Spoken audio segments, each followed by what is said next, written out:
வணக்கம். இன்னைக்கு நாம பார்க்க போற விஷயம் நிஜமாவே உங்க மைண்ட பிளாக் பண்ண போகுது.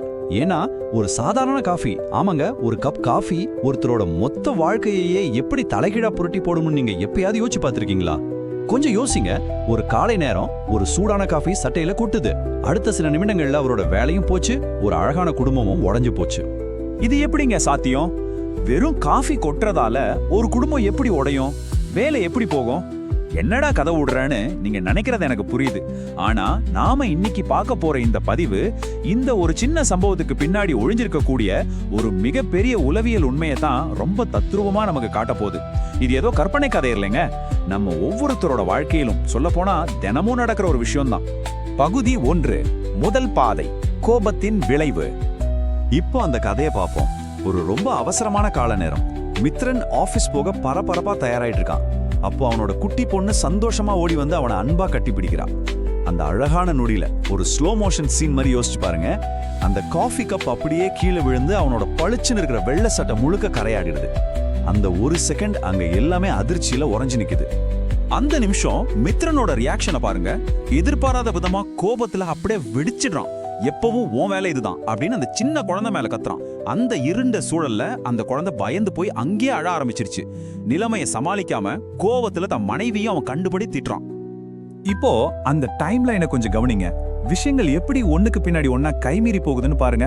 காலை 8 மணிக்கு ரொம்ப அவசரத்துல வேற சட்டை மாத்தும் போது அது கிழிஞ்சிடுது. சரி, அப்படியே 8:30 மணிக்கு அந்த கோவத்திலே ரோட்ல ரொம்ப வேகமா வண்டி ஓட்டி கடைசியா போலீஸ் கிட்ட ஃபைன் வாங்குறான். அப்புறம் 9:15க்கு ஆபீஸ்க்கு ரொம்ப லேட்டா போறான். அங்க பாஸ் கிட்ட எந்த வார்னிங்கும் கிடைக்கல. மாறாக நேரா யூ ஆர் ஃபயர்டு, நீங்கள் வேலையிலிருந்து நீக்கப்படுகிறீர்கள். ஆமாங்க, வேலை போச்சு. இந்த வார்த்தை எவ்வளவு கனமானதுன்னு கொஞ்சம் ஃபீல் பண்ணி பாருங்க. ஒரு சின்ன காஃபி கரை அவனோட ஒட்டுமொத்த கரியரையே பறிச்சிடுச்சு. அன்னைக்கு சாயந்தரம் அவன் வீட்டுக்கு வந்தப்போ நிலைமை இன்னும் மோசம். அந்த சின்ன பொண்ணு தான் அப்பாவை நேருக்கு நேர் பார்க்கவே பயந்து ஒதுங்குறா. ஒரு அழகான உறவு சுக்கு நூறா உடைஞ்சிடுச்சு. அன்னைக்கு காலையில நடந்த அந்த ஒரு சின்ன விஷயம் அவனோட மொத்த வாழ்க்கையே இருளாக்கிடுச்சு. ஆனா இங்கேதான் ஒரு முக்கியமான கேள்வி வருது. ஒரு சின்ன மாற்றம் இருந்திருந்தா இந்த மொத்த கதையும் அது எப்படி மாத்திருக்கும்? இந்த இருண்ட கதையில இருந்து ஒரு நம்பிக்கையான பாதைக்கு நாம இப்போ மாற போறோம்.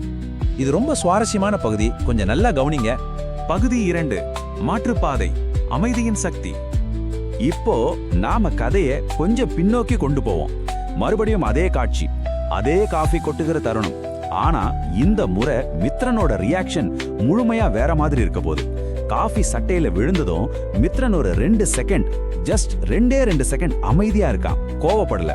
பிறகு சிரிச்சுக்கிட்டே, பரவாயில்ல கண்ணா, அடுத்த முறை கவனமா இரு அப்படின்னு சொல்றான். அந்த ஒரு நிமிஷம் ஒரு நிம்மதியான சிரிப்போடு ஒரு முழுமையான பாசிட்டிவ் எனர்ஜியை அங்கே உருவாக்குது.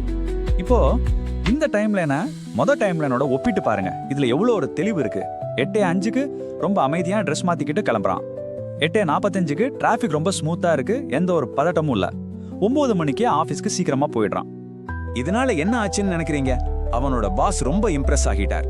அவனோட அமைதியான மனநிலையும் நேர நிர்வாகமும் அவனுக்கு ஆபீஸ்ல ரொம்ப நல்ல பேரை வாங்கி கொடுக்குது. அவனோட அந்த பொறுமை அவனுக்கு ஒரு பெரிய வெற்றியை தேடி தந்திருக்கு.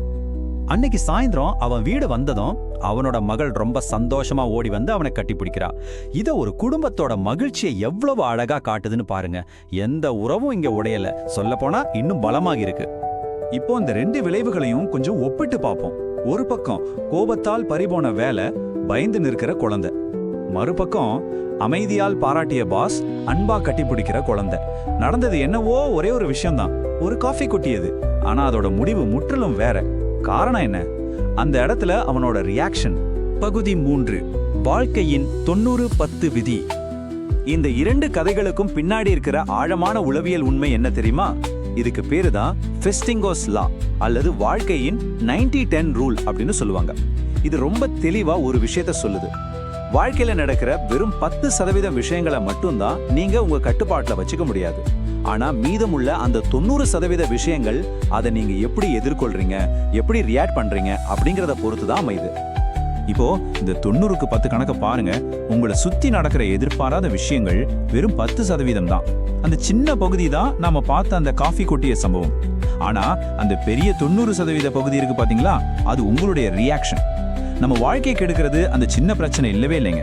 நாம அந்த பிரச்சனைக்கு எப்படி ரியாக்ட் பண்றோம் அப்படிங்கிறது தான் உங்க ஒட்டுமொத்த வாழ்க்கையவே தீர்மானிக்குது. பகுதி 4, உங்கள் 3 வினாடி முடிவு. சரி, அப்போ அடுத்த முறை ஒரு எதிர்பாராத பிரச்சனை வரும்போது நீங்க என்ன செய்யணும்? இந்த 3 சிம்பிள் ஸ்டெப்ஸை கவனிங்க. ஸ்டெப் 1, உங்களுக்கு கோபம் வர்றத முதல்ல நீங்க உணருங்க.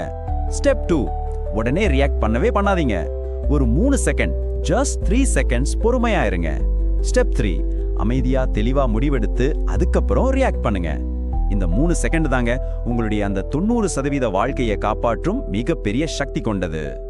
இந்த ஒரு பதிவு மூலியமா உங்களுக்கு கண்டிப்பா ஒரு புதிய பார்வை கிடைச்சிருக்கும்னு நான் நம்புறேன்.